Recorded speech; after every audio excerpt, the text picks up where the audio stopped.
الله اکبر، الله اکبر، الله اکبر. من المؤمنین رجال صدقوا ما عاهدوا الله علیه فمنهم من قضى نحبه و منهم من ینتظر و ما بدلوا تبدیلا. انا لله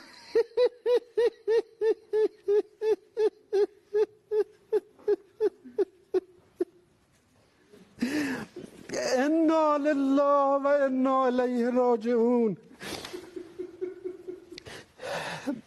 بعد از عمری مجاهدت حسینی و دائمی و خستگی ناپذیر، روح بلند و ملکوتی کوه نستوه ولایت، پدر مهربان امت، رهبر و امام مسلمین حضرت آیت الله العظمی سید علی حسینی خامنه‌ای در راه سربلندی حرم جمهوری اسلامی ایران شهد شهید گوارای شهادت را نوشیدند و به ملکوت اعلی پیوستند.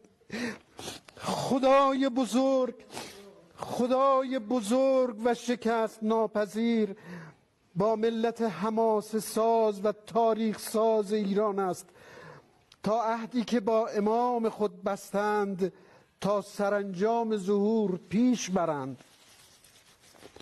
یقینا در این برهه تاریخی قطب عالم امکان حضرت بقیت الله الاعظم ارواحنا لتراب مقدمه الفدا مولای ما ملت مظلوم و مقتدر خود را کفایت می کند تا با تبعیت تام از ولی فقیه شرعی و قانونی مسیر باقی مانده تا قله سربلندی را با وحدت و اقتدار به پایان رسانند و پرچم این انقلاب را به دستان با کفایت ایشان تقدیم کنند.